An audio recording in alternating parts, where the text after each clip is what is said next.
व्यर्थ के आकारों आकृतियों में मत उलझे रहो, भ्रांतियां हैं, मृग मरीचिकाएं।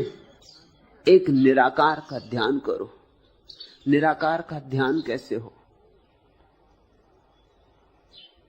मुझसे आके लोग पूछते हैं आकार का तो ध्यान हो सकता है, निराकार का ध्यान कैसे हो? ठीक है, उनका प्रश्न सम्यक है। राम का ध्यान कर सकते हो, धनुर्धारी राम। कृष्ण का ध्यान कर सकते हो, बांसुरी वाले कृष्ण। कि क्राइस्ट का ध्यान कर सकते हो, सूली पे चढ़े। कि बुद्ध का, कि महावीर का। लेकिन निराकार का ध्यान, तुम्हें थोड़ा ध्यान की प्रक्रिया समझनी होगी। जिसको तुम ध्यान कहते हो वह ध्यान नहीं है, एकाग्रता है। एकाग्रता के लिए आकार जरूरी होता है, क्योंकि किसी पर एकाग्र होना होगा। कोई एक बिंदु चाहिए, राम, कृष्ण, बुद्ध, महावीर। कोई प्रतिमा, कोई रूप, कोई आकार, कोई मंत्र, कोई शब्द, कोई आधार, कोई आलंबन चाहिए, तो तुम एकाग्र हो सकते हो। एकाग्रता ध्यान नहीं। ध्यान तो एकाग्रता से बड़ी उल्टी बात है। हालांकि तुम्हारे ध्यान के संबंध में जो किताबें प्रचलित हैं, उन सब में यही कहा गया है कि ध्यान एकाग्रता का नाम। गलत है वह बात, गैर अनुभवियों ने लिखी होगी।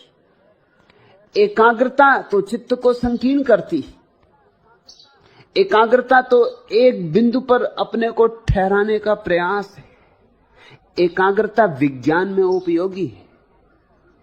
ध्यान बड़ी और बात है। ध्यान का अर्थ होता है शुद्ध जागरूकता। किसी चीज पर एकाग्र नहीं, सिर्फ जागे हुए, बस जागे हुए।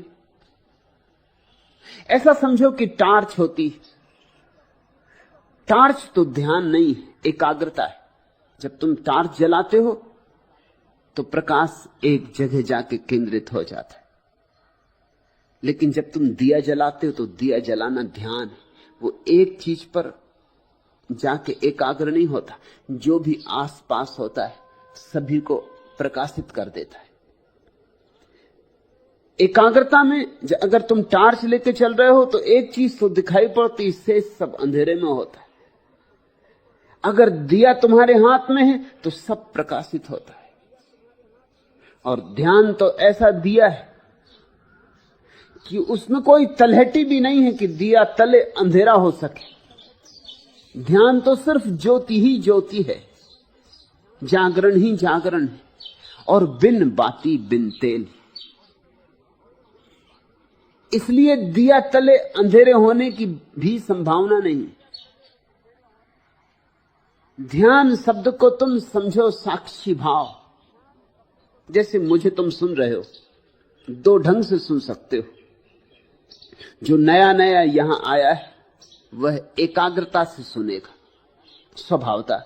दूर से आया है, कष्ट उठा के आया है, यात्रा की है, कोई शब्द चूक ना जाए तो सब तरफ से एकाग्र होकर सुनेगा, सब तरफ से चित्त को हटा लेगा। जो मैं कह रहा हूं बस उसी पर टिक जाएगा। लेकिन जो यहां थोड़ी देर रुके, जो थोड़ी देर यहां रंगे हैं, जो थोड़ी देर यहां की मस्ती में डूबे हैं, वो एकाग्रता से नहीं सुन रहे, ध्यान से सुन रहे हैं। भेद बड़ा है।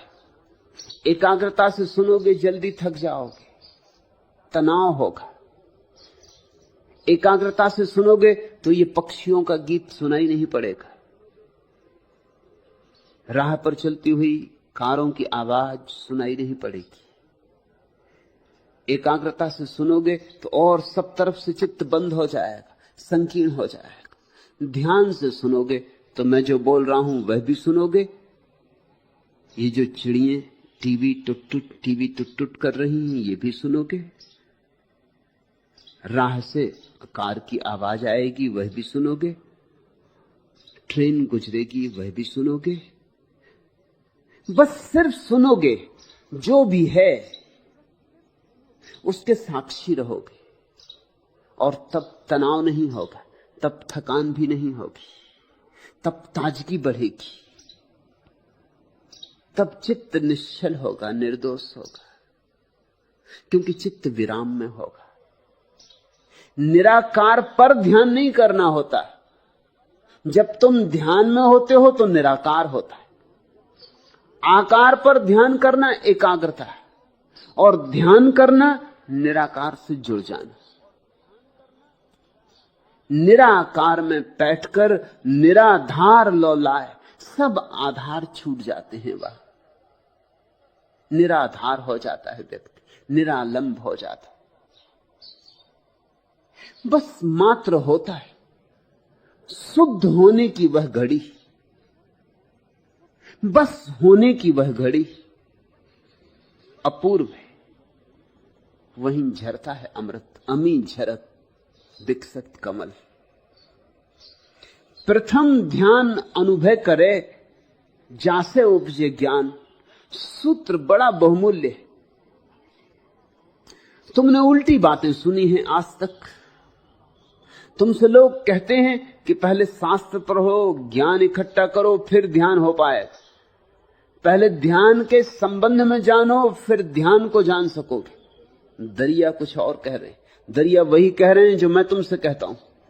प्रथम ध्यान अनुभव करे, पहले ध्यान का अनुभव करना होगा। जासे उपजे ज्ञान, उससे ज्ञान का जन्म होगा। तुम उल्टा ही काम कर रहे हो। तुमने बैलों को बैलगाड़ी के पीछे बांध रखा है, इसलिए कहीं नहीं पहुंच रहे हो, ना कहीं पहुंच सकते हो। ज्ञान पहले और फिर सोचते हो ध्यान। नहीं, ध्यान पहले फिर ज्ञान। सच तो यह है कि ध्यान के पीछे ज्ञान ऐसे ही आ जाता है जैसे तुम्हारे पीछे तुम्हारी छाया चली आती। अगर मुझे तुम्हारी छाया को निमंत्रण देना हो तो तुम्हें निमंत्रण देना होगा। मैं तुम्हारी छाया को सीधा निमंत्रण नहीं दे सकता। मैं तुम्हारी छाया को कितना ही कहूं कि आओ, स्वागत है, तो भी छाया के बस के बाहर है आना। हां, तुम आओगे तो छाया भी आ जाएगी। ज्ञान ध्यान की छाया है। वेद से नहीं मिलता ध्यान, न मिलता ज्ञान, न कुरान से, न बाइबल से। और जिसको तुम ज्ञान समझ के इकट्ठा कर लेते हो वेद, कुरान, बाइबल, धम्मपद से, वह ज्ञान नहीं है, कोरा थोथा पांडित्य, तोता रटंत है। वह ज्ञान नहीं है, ज्ञान का धोखा है। असली फूल नहीं है, कागज का फूल है। असली ज्ञान तो ध्यान में से उमकता है। ध्यान ज्ञान का गर्भ है। वेद से तुमने जो सीख लिए वचन और कुरान की आयतें कंठस्थ कर ली, वह तो ऐसे ही है जैसे किसी दूसरे के बच्चे को गोद ले लिया। तो गोदी तो भर गई, लेकिन झूठी ही भरी। बात कुछ और है जब कोई मां 9 महीने बच्चे को गर्भ में ढोती। 9 महीने की लंबी पीड़ा जरूरी भूमिका है, तो ही प्रेम उमगेगा। और जिससे 9 महीने पेट में ढोया है, उसके प्रति एक लगाव होगा, एक स्नेह होगा, एक अंतर संबंध होगा। और फिर यह भी ख्याल रहे, जब एक बच्चे का जन्म होता है तो सिर्फ एक बच्चे का ही जन्म नहीं होता, 2 चीजों का जन्म होता है। एक तरफ बच्चा पैदा होता है, एक तरफ मां पैदा होती।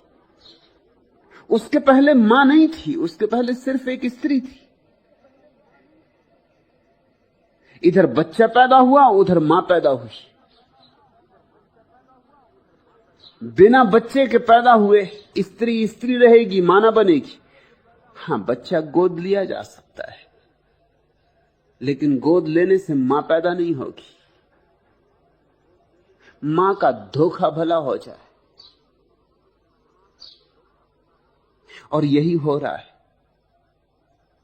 मां तो लोग बनते ही नहीं, ध्यान का गर्भ तो निर्मित ही नहीं करते, और ज्ञान को गोद ले लेते, और ज्ञान को गोद ले लेना सस्ता है।